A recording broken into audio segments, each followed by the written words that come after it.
প্রায় ১৫ মাসেরও বেশি সময় ধরে চলা গাজা যুদ্ধের ইসরায়েলি সামরিক লক্ষ্য অর্জনে সম্পূর্ণরূপে ব্যর্থ হয়েছে বলে মন্তব্য করেছেন হামাসের সিনিয়র নেতা খলিল আল ইয়াহিয়া। গত বুধবার ইসরায়েলের সঙ্গে যুদ্ধবিরতি চুক্তি সম্পর্কে দেওয়া এক বিবৃতিতে এই বক্তব্য করেন। যুদ্ধবিরতি নিয়ে হামাস প্রতিনিধি দলের নেতৃত্বদানকারী খলিল হাইয়া বলেন, যুদ্ধের সময় গাজায় দুর্ভোগের জন্য হামাস ইসরায়েলকে কখনো ক্ষমা করবে না। যুদ্ধবিরতিতে হামাসের সব শর্ত পূরণ হয়েছে বলে দাবি করেছেন হামাসের রাজনৈতিক ব্যুরোর সদস্য ইজ্জত আল রিশেক। এক বিবৃতিতে তিনি বলেন, যুদ্ধের শুরুতে হামাস যে সমস্ত শর্ত দিয়েছিল তা পূরণ করেই চুক্তি হয়েছে।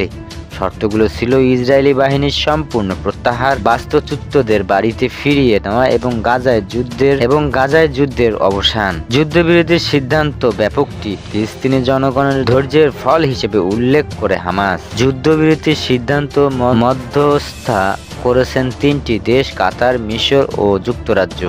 বুধবার রাতে কাতারের প্রধানমন্ত্রী শেখ মোহাম্মদ বিন আব্দুল রহমান বিন জসিম আল থানি দোহা এক সংবাদ সম্মেলনে যুদ্ধবিরতির সিদ্ধান্তের কথা নিশ্চিত করেন।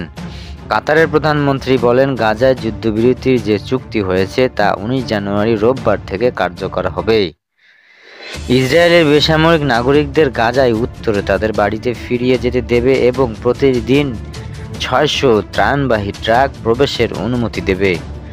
শর্ত পূরণ হলে চুক্তির দ্বিতীয় ধাপে ইসরায়েলের কারাগারে বন্দী ফিলিস্তিনিদের মুক্তির বিনিময়ে অবশিষ্ট সব জীবিত জিম্মিদের মুক্তি ও স্থায়ী যুদ্ধবিরতি ও গাজা থেকে ইসরায়েলি বাহিনী সম্পূর্ণ প্রত্যাহারের বিষয় রয়েছে।